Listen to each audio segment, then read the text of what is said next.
Alright, what's up guys? Let me put this down a little bit. So, watch this game. It was exciting. It was exciting. It's final possession in second, I don't know. There's like 30 seconds left in the game. Lou Williams for three, misses. Danny Green grabs the board. Kawhi got a foul. He showed some emotion there. He was like, no, that's his fifth foul. I think fourth or fifth. But yeah, it doesn't matter. Clippers won. Score right now is 112-102. But barring something absolutely like crazy, like the craziest of crazy, like Tracy McGrady crazy, there's no way. There's no way the Lakers are coming back. Kawhi. I haven't done this in a grip. I used to gotta show the screen. But yeah, look at that. The stats: 30 points, 6 boards, 5 assists. Game's pretty much over. Pat Bev, bro. Pat Beverly was really, instrumental in this game, for sure, man. So I've been doing this since the finals, so it's nice to be doing this again. Just want to say that again. I just want to remind you, make sure you hit that like button. Make sure you hit that sub with a belly to belly. You know, gotta keep growing the channel. Yeah. So I didn't want to make this too long because I live on the East Coast, so it's already getting pretty late. But so I'm gonna try to keep this under 10-15 minutes. I'm not probably not even gonna edit this. Like I want to get this out. You know what I'm saying? But nah. Okay, so Lakers Clippers, right? Let's get to it. This game was really fun. That's the first thing I want to say. It's just really fun. It's nice to have basketball back, of course. But secondly, the crowd, that's what really made it fun. Like they're leaving now, but the atmosphere, you know, the atmosphere, and that you could clearly affect the players, because you see it on LeBron's face. He looked pretty good tonight. He didn't have the biggest, box score impact, but that's all right. He did his job, I think, and I'll get into that a little more as I talk to us why I thought the Lakers didn't win. Troy Daniels for three, misses. Clippers hold it. Beverly's dribbling it up. Yeah, and they're gonna dribble it out. But yeah, this is a great game, man. So first off, this is what I want to expect all season. And mind you, both of these teams are not at 100%. Lakers without Kuzma and Rondo. Clippers without PG. But it was still a pretty good game. Final. Clippers 112, Lakers 102. But yeah, really good game, bro. Pat Beverly is hype as hell. Hype as hell. He hype, bro. And you see Kawhi and Danny Green talking. Lou Williams was so good, instrumental as well, for the Clippers. Kawhi went off. All of the main pieces did their part, and then, well, okay, I guess Danny Green. I don't know. Well, Danny Green went off tonight too, which is really good.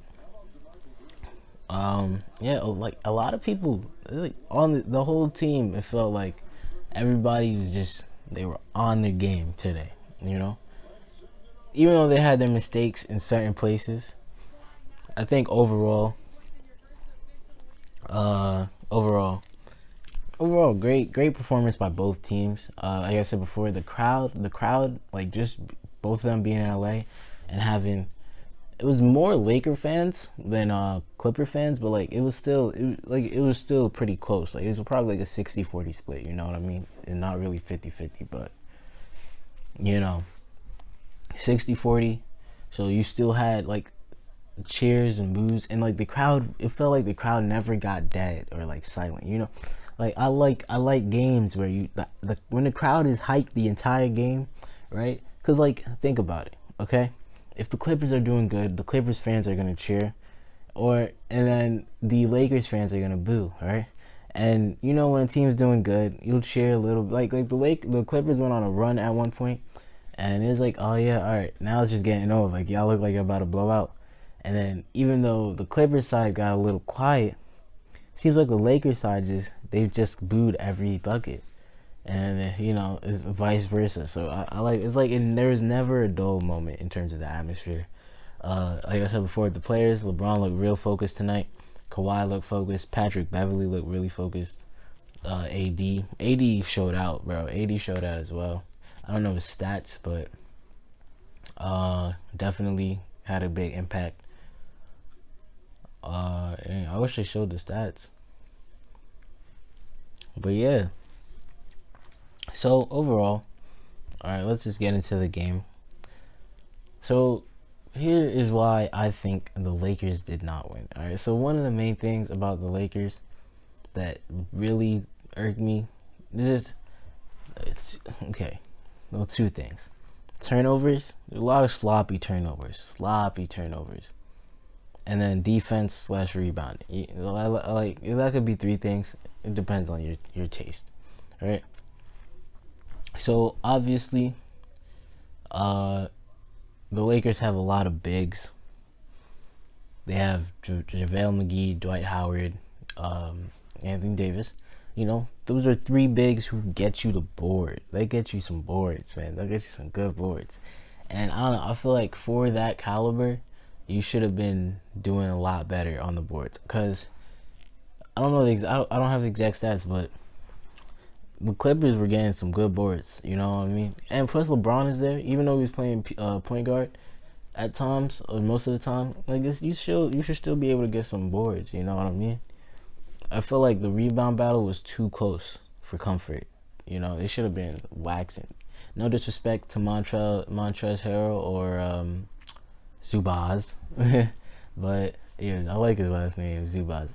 Is Ivica? I don't know, Izuka, whatever it is, Zubaz, man. But yeah, I feel like just for the caliber of player, that should have been higher than than it was tonight. Secondly, defense. Okay, there's so many missed rotations, right? And no, you can say that for both teams, but like it really bit the Lakers because when you're let's be honest, the Lakers offense coming into this, it was LeBron and AD, you know, and of course you had Danny Green, you have Troy Daniels, he did his part, Quinn Cook, but you know your main, you know, the main time every time they're on offense, LeBron and AD, that's the go-to. That's the go-to. All right, so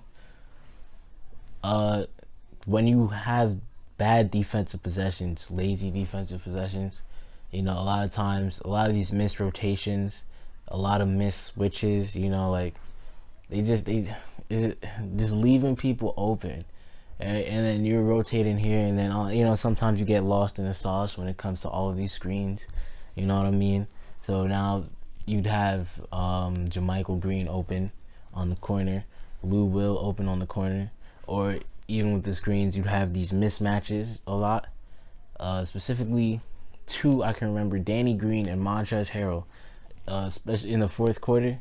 And Montrezl Harrell had just shot a free throw. Right, he just took some shots at the free throw line, right? Then they get the board. Somehow the Lakers or the Clippers got the board, and LeBron. So they're resetting, right? LeBron's setting up the defense, but he can't see behind him.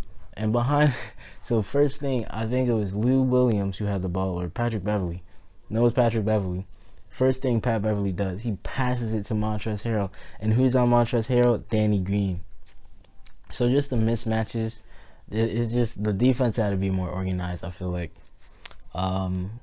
Besides that, you know, third, the turnovers. So, okay, I didn't expect too much out of the Lakers offense, I'm going to be honest. Danny Green surprised me tonight.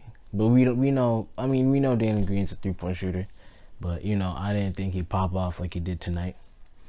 But the turnovers really hurt this offense, because 10 points is not that much, right? But honestly, the Lakers could have won this. Let's be like, if they had not only the defense, but if their offense was just more careful and more potent, or not potent, but like, effective, and just not turning over things, like lazy turnovers, bad passes. Sometimes I think LeBron, he tried to fit in a couple passes in there that should not have happened. It just bad passes, sloppy ball handling. I remember one specific inbound pass. I'm surprised it didn't turn into a score. Literally, they had to throw it all the way, like from under their hoop to half court, and let LeBron and Kawhi go chase for it, because the Clippers defense was so good. So yeah, well, yeah, I just feel like the turnovers really hurt them. Now, moving on to Clippers. I didn't want this video to be too long, so I'm gonna talk a little faster. Moving on to the Clippers, I think their defense was really good, even though they had laps at times. I think a good thing was Pat Beverly clearly getting things going. I like how Lou Will, really good for them, but because whenever the offense would have their laps and have their plateaus, Lou Will give him the ball, makes a quick shot, teardrops, a little step back, you know what I mean, all that. So I think Lou Will was very, very impactful in this role tonight. Same with Kawhi. Kawhi hit a nice fadeaway. It was LeBron and AD. He had them, right? So he had a little twist and turn, and he waited over both the contested. Their arms was out here trying to contest them, and over LeBron and AD. So and Kawhi balled out tonight as well. Who else balled out? In terms of the Clippers, Patrick Beverly, of course, defensively at least. Montrezl Harrell really came up clutch, especially in the fourth. In the fourth quarter, he really hunkered down on the boards, and he was just a presence inside the paint. And I think those were the main people on the Clippers at the very least. So I think I'm not saying the Lakers had a bad game even though they lost, because I think the Lakers had some really good ballers. Danny Green coming out with 28 points, I think it was, almost 30 points. He hit 7 threes, I believe, 7 or 8 threes, and that's the NBA. What you talking about? That's a really good. I think it was like 7 to 10 or 7 to 11. Like, that's a really good percentage. You know what I mean? So I think that he balled out tonight. LeBron came to play tonight. I'm watching the after show right now. I'm gonna see if I can get some stats, but I don't want to wait or whatever. You know what I mean? All right. See, like, LeBron hit a fadeaway over Kawhi early in the game. So just things. They like, all of the stars came to play tonight.